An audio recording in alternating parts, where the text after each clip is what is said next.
Hey guys, welcome back to another video. कक्षा 12वीं के जितने भी छात्र हैं उन सब के लिए एक खुशखबरी आ चुकी है। ये जो है आप लोगों का ये 100% रियल पेपर वाला आपका पेपर जो है सॉल्यूशन के साथ आपका अपलोड होने वाला है, मतलब अपलोड हो चुका है। और ये वीडियो में आप लोगों को इसका पूरा सॉल्यूशन मिलेगा, ओटी का सॉल्यूशन मिलेगा, क्वेश्चन आंसर्स का सॉल्यूशन नेक्स्ट वीडियो में मिलेगा। उसके लिए बस आप लोगों को एक टारगेट कंप्लीट करवाना पड़ेगा। वो टारगेट क्या है कि 54,000 सब्सक्राइबर जैसे ही कंप्लीट हो जाएंगे हमारे चैनल पर, आप लोगों का क्वेश्चन आंसर का सॉल्यूशन तुरंत ही अपलोड हो जाएगा। तो चलो अपनी आज की वीडियो को शुरू करते हैं, लेकिन उससे पहले अभी तक आपने हमारे चैनल को सब्सक्राइब नहीं किया तो सब्सक्राइब कर दो, क्योंकि आगे के सॉल्यूशन के लिए आपको 54,000 सब्सक्राइबर करवाने पड़ेंगे। ये पेपर थोड़ी ब्लर आया है, कोई भी लक्षण जो है यहाँ पर सीधे मैं आंसर दिखाता हूँ आप लोगों को। सीधे आप लोग आंसर देखिए पहले में आएगा अपूर्ण देखिए सवाल आ जाएगा अपूर्ण प्रभाविता मतलब आप लोगों का आ जाएगा इसमें ये वाला सा वाला आंसर। ठीक है, सा वाला मैंने पहले ही बता दिया था कि सा वाला आंसर।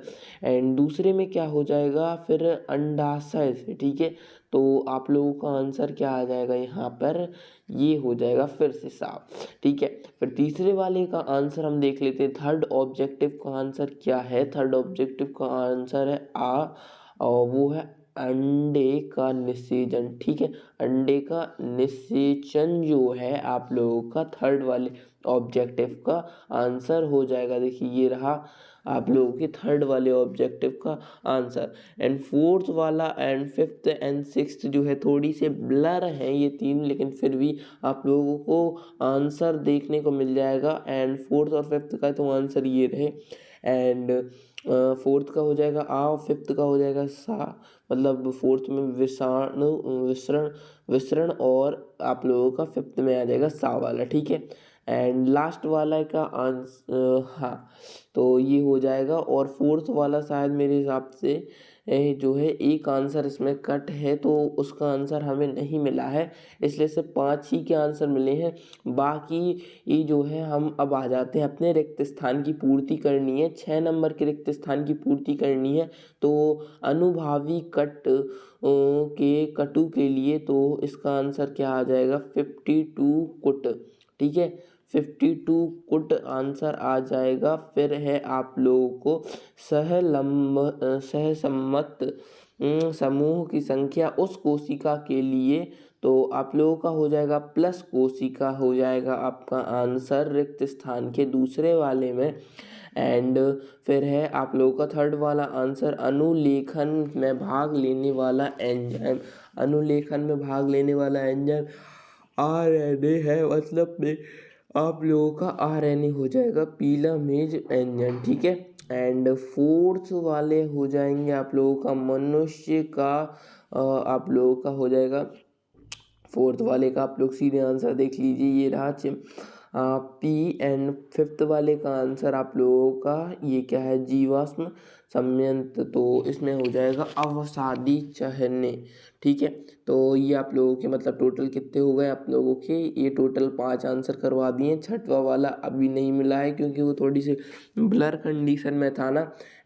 तो नेक्स्ट वीडियो जब क्वेश्चन आंसर की आएगी ना, तो उस वीडियो में जो है जितने भी क्वेश्चन छूट गए हैं उन सभी के क्वेश्चन आंसर्स का सॉल्यूशन जो है मिल जाएगा। लेकिन नेक्स्ट वीडियो के लिए आपको एक क्राइटेरिया पूरा करना पड़ेगा 54,000 सब्सक्राइबर्स का। तो जल्दी से ही क्राइटेरिया पूरा करवा दो, थोड़ी से सब्सक्राइबर बचे हैं या 300-400 सब्सक्राइबर बचे होंगे, तो जल्दी से जल्दी करवा दो, इतना छोटा सा क्राइटेरिया ये। तो अब आप लोगों की आती हैं सत्य कितने 6 नंबर के सत्य। ठीक है, तो पहले वाले प्रश्न में क्या आएगा आप लोगों को देख लेते हैं। ठीक है, तो आप लोगों के स्टार्टिंग के 3 असत्य, लास्ट के 3 सत्य हैं। चलिए देख लेते हैं कि देखिए पहला तो हेप्टाइम रोग जीवाणुओं से हेप्टाइटिम रोग जो है वो जीवाणु द्वारा क्या है, जीवाणु द्वारा फैलता है। तो जी हाँ, गई गलत हो जाएगा। इंटर पेरोसन विषाणु रोग प्रोटीन नहीं है, तो ये भी गलत है। एंड फोर्थ फिफ्थ थर्ड वाला भी गलत है। फोर्थ वाला सत्य हो जाएगा, कवक का पादप के साथ सहजीवी संबंध माइक्रोराइन कहलाता है, सत्य हो जाएगा। फिर है साइनोबाइटिक, ठीक है, साइनोबाइटिक खान के खेत नाइट्रिक स्थिति कर जैव उर्वरक की भूमिका निभाते हैं, तो ये सत्य हो जाएगा।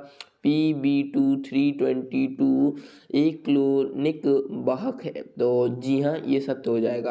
अब आते हैं आपकी सही जोड़ियों पर। 5 नंबर की सही जोड़ियां हैं, 5 नंबर के एक वाक्य है, टोटल 10 नंबर के आप लोगों की ये बाकी के 2 क्वेश्चन होंगे। तो अब सबसे पहले सही जोड़ियां देख लेते हैं आप लोगों की। सही जोड़ियां आप लोगों की क्या हो जाएंगी, देखिए यहाँ पर सही जोड़ियां डायरेक्ट मिला के दी गई हैं। तो सबसे पहले सही जोड़ियां मिलेगी जीन के चोरी, ठीक है, जीन की चोरी, इंटरफेरोन प्रति विषाणु प्रोटीन, ठीक है, और फिर फिर है सत्य उपभोक्ता, ठीक है, फिर 10% ऊर्जा प्रभाव, ठीक है, 10% ऊर्जा प्रवाह, ठीक है, ऊर्जा प्रवाह, ठीक है, आंसर याद कर लीजिए। उत्पादक जैव अणु तथा आप लोगों का क्या हो जाएगा यहाँ पर, हाँ जैव अणु ही है यहाँ पर, ठीक है। तो 5 नंबर आप लोगों की यहाँ पर हमने कंफर्म करवा दिए। एंड अब आते हैं एक वाक्य में उत्तर देने हैं, तो ये हो जाएंगे फिर आप लोगों के 5 नंबर के। तो चलिए एक वाक्य में उत्तर देना देख लेते हैं। तो एक वाक्य में उत्तर थोड़ी से बड़े हैं। तो विभिन्न खाद्य श्रृंखला आपस में मिलकर किस रचना का निर्माण करती है, तो इसका आंसर देख लेते हैं। इसका आंसर क्या होगा कि खाद्य श्रृंखला आपस में मिलकर एक पोषी स्तर बनाती हैं। क्या बनाती हैं, पोषी स्तर, ठीक है, पोषी स्तर बनाती हैं आप लोगों की। फिर आप लोगों की आती है क्वेश्चन नंबर 2, परिस्थिति तंत्र में ऊर्जा का प्रवाह किस दिशा में होता है। तो आप लोगों का ऊर्जा की दिशा सूर्य के उत्पाद तथा उस फिर ऊर्जा की पिरामिड के अगले स्तर तक होता है। ये एक सीधी दिशा में, ठीक है, एक या सीधी दिशा लिख सकते हैं, या इतना बड़ा लंबा चौड़ा नहीं लिखना है। तो आप लोग क्या करेंगे, आप सीधे सिंपल लिख देंगे सीधी दिशा में, ठीक है, सीधी दिशा में, ठीक है, सीधी दिशा में, ओके। एंड अब आता है आप लोगों का नेक्स्ट क्वेश्चन 3rd वाला, पारिस्थितिक तंत्र में ऊर्जा का मुख्य स्रोत कौन है। तो पारिस्थितिक तंत्र में ऊर्जा का मुख्य स्रोत सूर्य ही है, ठीक है, सूर्य है। एंड नेक्स्ट क्वेश्चन आता है आप लोगों का कि जलीय परितंत्र में उत्पादक के तंत्र सममिकारी कारक के रूप में कार्य करने वाले कारक का नाम बताइए, ठीक है। तो नाम बताना है कारक का।